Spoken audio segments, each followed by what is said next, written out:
Hello and welcome. On today's podcast, we're doing something just a little bit different on today because we have just released our newest book, Billionaire Winterland Proposal. And so this is a part of the Billionaire Curvy Girl Proposal series that we have book number 8. And I'm excited to release it just a little bit differently than I have before. And it's coming from two podcasters that are going to be talking about the book, Chloe and Alex, and they're going to be bringing some insights into the story so that you can hear just a little bit about it before you get your copy on today. It's our release on Amazon. It will be on my website as well real soon as we get it up and going. But make sure you get a copy because it is right now 99 cents. So make sure you go to Amazon and download it and get your copy today. So let's take a moment and let's listen to the podcast Insight on Billionaire Winterland Proposal. Here we go. Welcome to the podcast. Today, we're diving into Elaine Fran's heartwarming holiday romance, Billionaire Winterland Proposal. Alex, this story is steeped in a particular kind of small-town Christmas chaos, isn't it? It absolutely is, Chloe. The story immediately immerses us in Winterland, a postcard-perfect town 2 weeks before Christmas. Our protagonist, Ava, is running her family bakery, the Candy Cane, amidst a flurry of customers. But beneath the surface, we quickly realize she's navigating profound grief.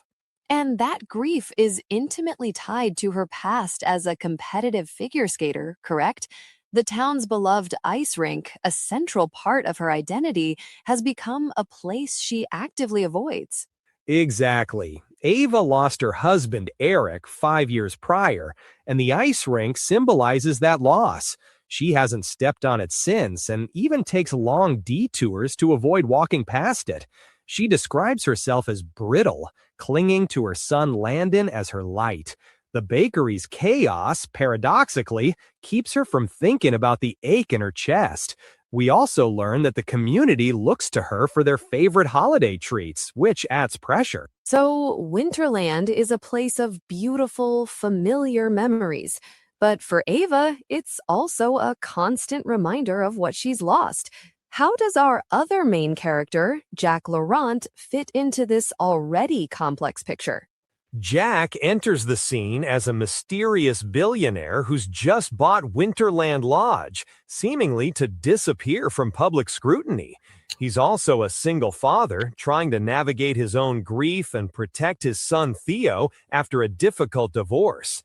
Their first encounter is at Miller's Market, a chaotic collision involving marshmallows, imported olives, and their 2 sons. And that first encounter sparks an undeniable, if unwelcome, connection. What do you make of Jack's initial guardedness and Ava's reluctance to engage? Jack is extremely wary of connections, seeing them as messy and leading to hurt, echoing his past. He's described as conflicted, guarded, a storm held behind dark eyes. Ava, similarly, is emotionally armored, preferring the predictability of her bakery to the vulnerability of new relationships. Yet, the story highlights this spark between them, a recognition of shared pain and resilience that neither of them anticipated. They see each other as kindred spirits navigating parental duty. This leads us to the delightful Operation Christmas Match. How do the children, Landon and Theo, drive the plot forward with their innocent yet highly strategic matchmaking efforts? The boys are brilliant. They sense the sadness and isolation in their parents and immediately identify a solution. Their Operation Christmas Match involves engineered coincidences, a forgotten sled, a strategic cocoa delivery to the bakery, and inviting their parents to the duck pond. They want their parents to connect because they themselves have found a deep friendship, seeing each other as future brothers. So the children are essentially forcing these two guarded adults into situations where they can't help but interact and, more importantly, witness each other's vulnerabilities. The duck pond scene, for instance, seems pivotal. It is. At the pond, Ava and Jack are initially awkward, but they observe their son's joy, and a subtle intimacy begins to form. Jack admits Theo doesn't connect with kids easily, and Ava confides Landon needed this too. They find common ground in their parental concerns, leading to Jack's smallest smile, which Ava finds unexpectedly dangerous. And the shared chaos of decorating gingerbread at the bakery further solidifies this tentative connection, right? It shows a different side of Jack. Absolutely. Jack, the CEO, who's ill-suited for detailed work, hilariously struggles with a piping bag, creating a load-bearing meringue. Ava finds his incompetence endearing, and they share a moment of genuine collaboration and laughter. He even admits missing Theo's first steps, expressing regret that he chased a finished product instead of being present. This raw honesty is a breakthrough for both of them. But the external world intrudes. Jack's ex-wife, Claire, looms large. How does her unexpected arrival and subsequent threats immediately escalate the stakes for Jack and, by extension, for Ava? Claire's arrival at the Christmas parade is a shockwave. She sees the community photo of Jack and Ava looking cozy and immediately weaponizes it. She threatens full custody of Theo, citing Jack's unstable environment, and even explicitly targeting Ava's bakery as an accessory to the destruction of her family. This forces Jack into immediate retreat, reverting to his corporate defensive persona and telling Ava their involvement is concluded. And this dismissal, though Jack believes it's for Ava's protection, deeply hurts her. But it also galvanizes her, doesn't it? Yes, Ava is initially devastated, feeling the familiar sting of abandonment, but she discovers Theo's letter to Santa, asking for a loud Christmas and for Ava to be his new mom. This transforms her hurt into fierce resolve. She realizes Jack is running from vulnerability, not just Claire, and she's determined to fight for the future those boys deserve, and for her own chance at happiness. She decides she won't let him push her away a second time. So, Ava confronts Jack, articulating her love and her willingness to fight for a messy and difficult and amazing future. How does this shift their strategy against Claire? Ava's confession, along with Landon's panicked plea to Jack not to take Theo, forces Jack to commit. He realizes running is what Claire wants. Their new strategy is radical transparency and unwavering commitment, leveraging Winterland itself as evidence of his stability. The Taggart family's unwavering support, agreeing to testify to Jack's genuine care, further solidifies this new approach. They realize they must fight together, in the open. This leads to the wonderfully chaotic matchmaking presentation at the Christmas Eve tree lighting. The children essentially present a chronological public endorsement of Jack and Ava's relationship, correct? Precisely. The matchmaking elves detail their Operation Christmas match in front of the entire town, turning Claire's attempts to portray Jack and Ava as a flimsy holiday romance into a heartfelt tale of family.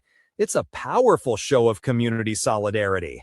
Amidst this, Jack, facing Claire's lawyer, seizes the moment to propose to Ava, making a public stand for their future. But just when it seems they've achieved their public triumph, another ghost from Jack's past appears, his first ex-wife, Elizabeth.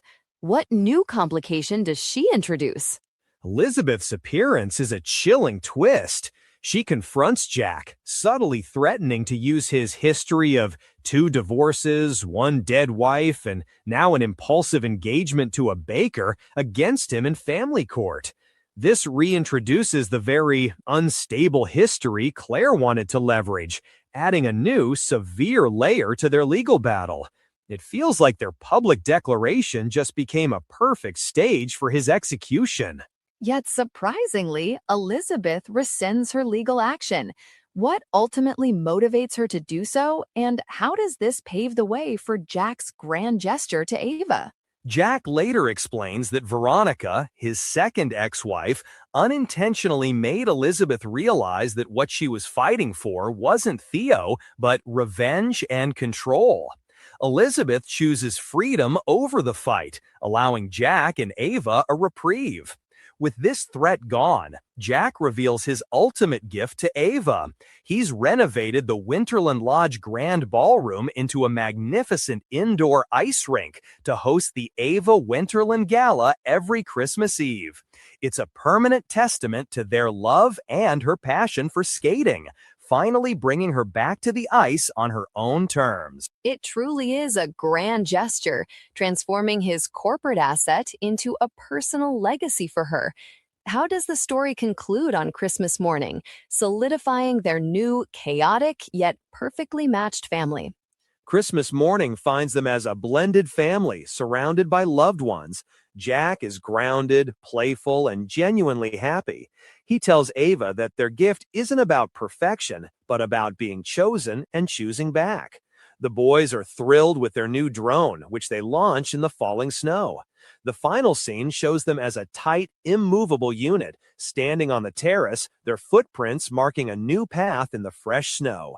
It's a beautiful picture of a future built not on fear or control, but on reckless, messy, and brilliant love.